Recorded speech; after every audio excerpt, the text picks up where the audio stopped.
Hello everyone, my name is Annapurna और स्वागत है आपका अपने चैनल टारगेट गुरुकुल पे। तो मैं अपने पहले एजुकेशनल बैकग्राउंड के बारे में आपको कुछ बता देती हूँ। मैंने बीएससी किया है, एलएलबी किया है, एलएलएम मेरा परसूइंग है अभी। और आज हम बात करेंगे 5th year integrated BA LLB programme के फर्स्ट सेमेस्टर के सिलेबस के बारे में। तो सबसे पहले आप लोग को बधाई कि आप लोग ने अपना एंट्रेंस क्लियर किया और आई होप जिस भी यूनिवर्सिटी में आप एडमिशन लेना चाहते थे वहां आपने एडमिशन ले लिया होगा और आपकी क्लासेस ही जल्द शेड्यूल होंगी या शेड्यूल हो चुकी होंगी। तो सबसे पहले अगर आप किसी एजुकेशनल इंस्टीट्यूशन में या किसी कोर्स में आप एडमिशन लेते हो तो उसके बारे में जानना बहुत जरूरी है। इसीलिए आज मैं आपके साथ लेकर के आई हूँ बीए एलएलबी फर्स्ट सेमेस्टर के सिलेबस के सारे डिटेल्स आपके सामने लेकर के आई हूँ। तो अगर हम बात करें first semester of BA LLB की, इसमें टोटल 6 पेपर्स होते हैं, जिसमें आपको बीए के 5 पेपर्स होते हैं, 5 पेपर्स होते हैं और लॉ के एक पेपर आपको इसमें पढ़ना है जो है लॉ ऑफ कॉन्ट्रैक्ट या कॉन्ट्रैक्ट के बारे में आपको इसमें पढ़ना है। तो पेपर 1 जो है वो हिस्ट्री 1, आपको इसके बारे में जानना है। आपने अगर आर्ट बैकग्राउंड से आपका रहा होगा, आर्ट से आप रहे होंगे तो आपने 11th 12th में अपने हिस्ट्री को जरूर पढ़ा होगा और अगर नहीं भी पढ़ा है तो 9th 10th तो ऑलमोस्ट आप लोग सारे लोग सोशल स्टडीज पढ़े होंगे और हिस्ट्री से कहीं ना कहीं अवेयर होंगे। तो यहाँ पे जो हम लोग हिस्ट्री पढ़ेंगे वो ज्यादातर लीगल कॉन्सेप्ट में पढ़ेंगे कि हिस्ट्री में हमारे एंशियंट इंडिया में या फिर मिडाइवल इंडिया में या फिर मॉडर्न कंटेक्स्ट में कैसे लीगल कॉन्सेप्ट का या लीगल चीजों का एवोल्यूशन हुआ और कैसे सारी चीजें लॉ के कॉन्सेप्ट में जो है वो डील होती हैं। तो इसी की हिस्ट्री हम लोग पढ़ेंगे, जिसमें history, meaning of history, relationship between law and history, ancient India, medieval India, theory of kingship and state of nature in ancient and medieval India, freedom struggle and Indian national movement के बारे में,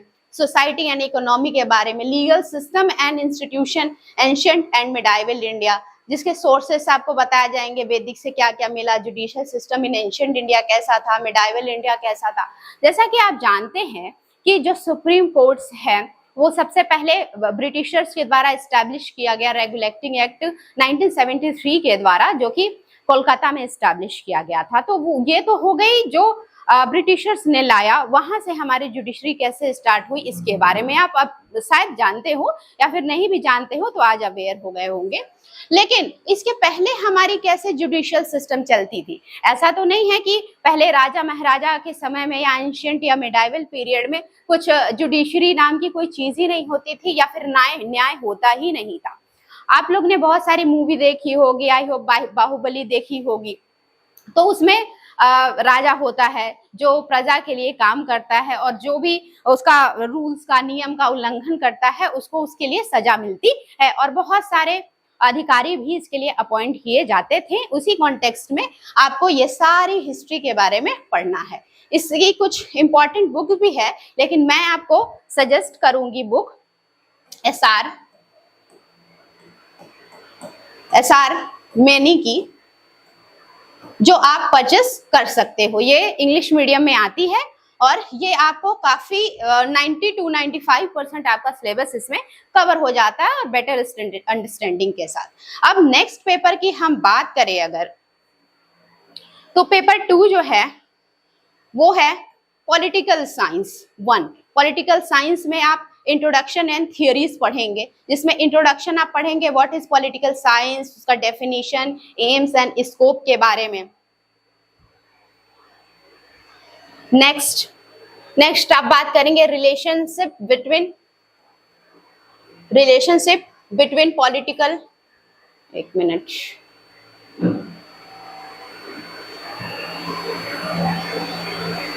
relationship between political science and law, theories of state जैसे divine and force theory, organic theory, idealist theory, individualist theory, theory of social contract, ठीक है। इस तरह की सारी चीजें आप पॉलिटिकल साइंस में पढ़ेंगे। Liberalism and totalitarianism, socialism, Marxism and integral humanism. तो सारी चीजें आप पॉलिटिकल साइंस में ये कवर करेंगे।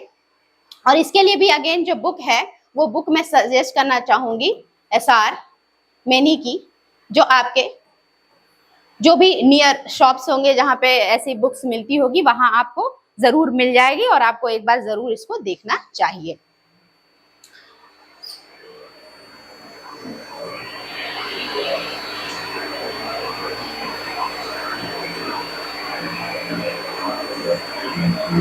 ठीक है, इसमें कुछ पॉलिटिकल थिंकर्स के बारे में बताया गया है, जिसमें वेस्टर्न पॉलिटिकल थिंकर जैसे प्लेटो, एरिस्टोटल, स्ट्रिंगविंग, एक्विंस, ठीक है, मिल्स, और इंडियन पॉलिटिकल थिंकर्स के बारे में जैसे गोखले, एम.एन. राय, M.K.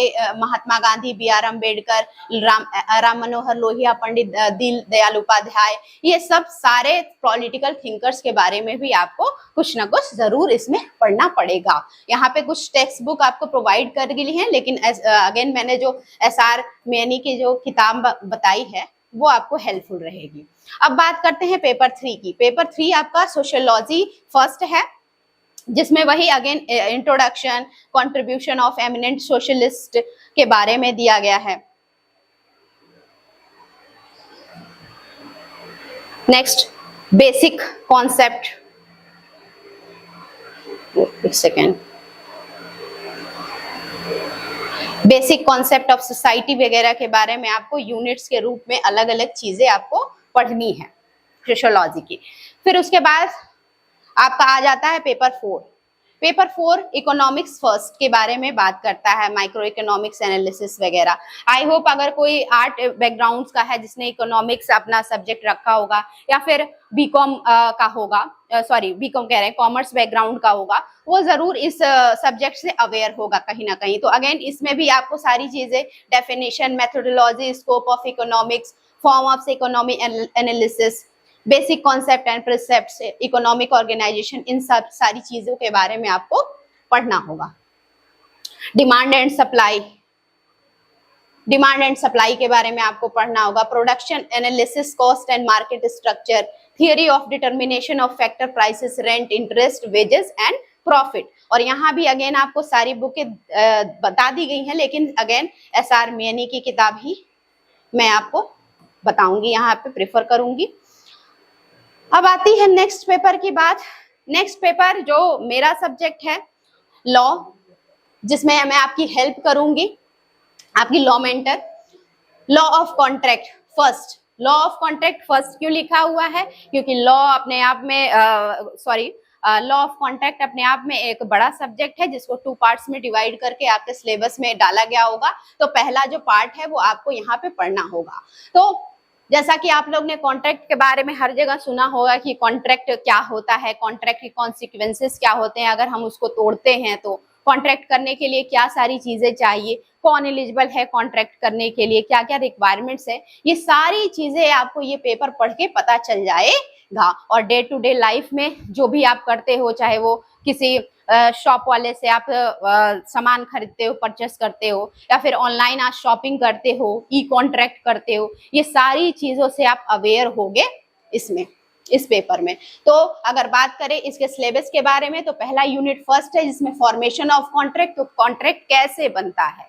तो ऑब्वियस सी बात है, आप सोचो, आप दुकान पे जाते हो तो आप ऑफर करते हो कि मुझे ये सामान चाहिए, ठीक है, वो क्या करता है, एक्सेप्ट करता है, और जब एक्सेप्ट करता है तो प्रॉमिस बनता है, और फिर आप उसको कुछ उसके बदले में पैसे देते हो जो कंसिडरेशन होता है, और वो क्या बनता है, आपका एग्रीमेंट। और ऐसा एग्रीमेंट जो एनफोर्सेबल बाय लॉ होता है वो बनता है कॉन्ट्रैक्ट। तो आगे अभी आपको सारी बातें समझ नहीं आ रही होंगी शायद, लेकिन जैसे जैसे हम आगे क्लासेस में आपको डिस्कस करवाएंगे हमारे चैनल के माध्यम से, उसमें आपको सारी चीजें धीरे धीरे सब क्लियर हो जाएंगी।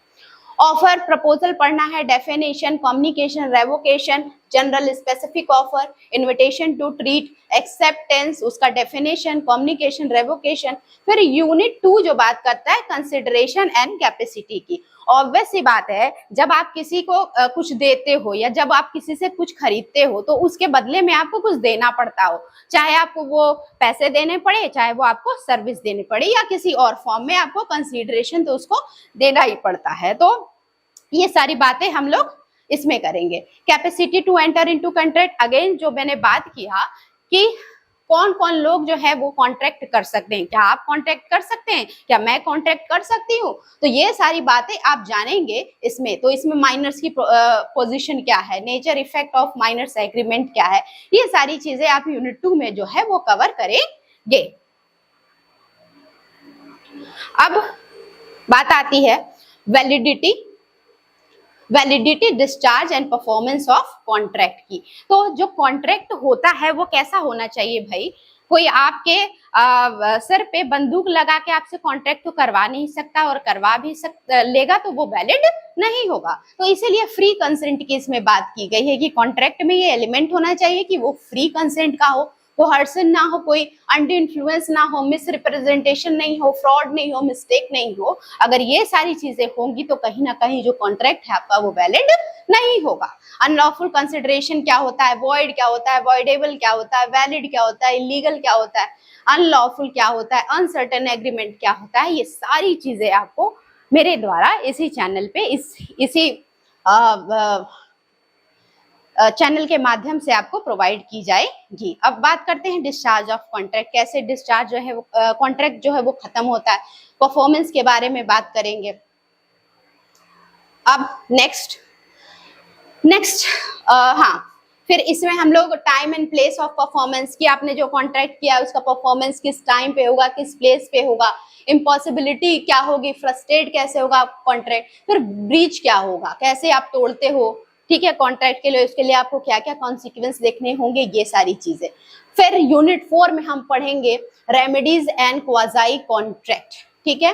तो इसमें भी remedies, damages, kind, remoteness, injection, specific performance, quantum merit के बारे में हम लोग बात करेंगे। और क्वाजाई कॉन्ट्रैक्ट जो है ये 68 टू 72 जो सेक्शन है वो डील करता है इसके बारे में। तो ये सारा जो सिलेबस है आपको मुझे लग रहा होगा कि आप लोग को ये बहुत वास्ट लग रहा होगा। लॉ का सिलेबस जो है, लॉ पेपर 1 जो कॉन्ट्रैक्ट है आपका, उसको सिलेबस आपको बहुत वास्ट लग रहा होगा, लेकिन इसके लिए आपको कोई टेंशन लेने की जरूरत नहीं है।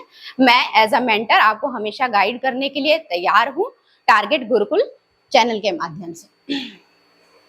तो अब यहाँ पे टेक्स्ट बुक भी बताई गई है, दोनों बुक बहुत अच्छी है, अवतार सिंह और मुल्ला, ये आप देख सकते हैं। साथ में बेयर एक्ट भी आप ले सकते हैं, ले सकते नहीं, लेना जरूरी ही है। इसलिए जरूरी है कि bare act is just like a dictionary, ऐसा कि उसमें जो भी लॉ जो है, जो भी एक्ट जो है, जैसे कॉन्ट्रैक्ट एक्ट, वो क्या है, कैसे लेजिस्लेशन से वो आया है, एज इट इज इसमें रखा गया है। कोई चीजें एक्स्ट्रा उसमें एड ऑन नहीं की गई है। जैसा एक्ट लेजिस्लेचर से पास होकर के आया है वैसे ही वो बेयर एक्ट में रखा हुआ है। इसकी बुक जो है वो ज्यादा मोटी नहीं होती, पतली से बेयर एक्ट हर सब्जेक्ट की आपकी मिल जाएगी। और आई होप आपको ये बातें, ये जो बेयर एक्ट है या बुक्स है या सिलेबस है, ये समझ में अभी तक आ रहा होगा। तो नेक्स्ट और लास्ट पेपर जो आपको पढ़ना है फर्स्ट सेमेस्टर में, वो है पेपर 6 इंग्लिश 1। तो इंग्लिश वही बेसिक जो इंग्लिश आपने पढ़ा होगा 11th 12th में अपने,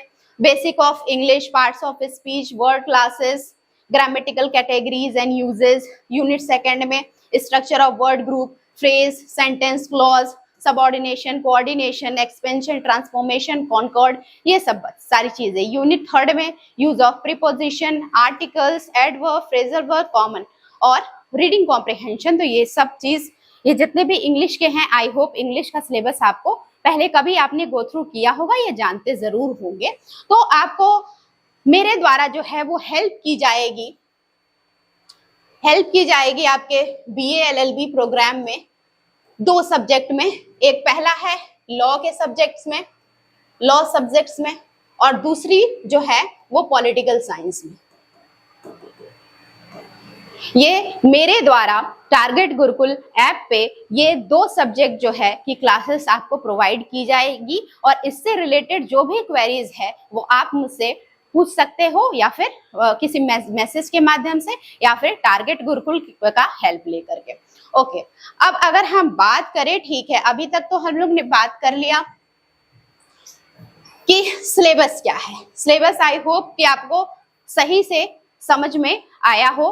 अब अगर बात करें कि इसका करियर ऑप्शन क्या है, तो करियर ऑप्शन की अगर बात करें हम लोग, तो आप लोग जुडिशरी में तो बेस्ट है आपका। जुडिशरी के लिए अगर BLLB करते हो, ये ध्यान में रख के कि मुझे BLLB करना है तो जुडिशरी ही निकालना है, तो गुड है, अच्छा है। लेकिन इसके अलावा भी मैं बहुत सारी जो आपकी करियर ऑप्शंस है वो बताना चाहूंगी। तो पहला तो ऑब्वियस सी बात है, जुडिशरी ही आपका हो गया।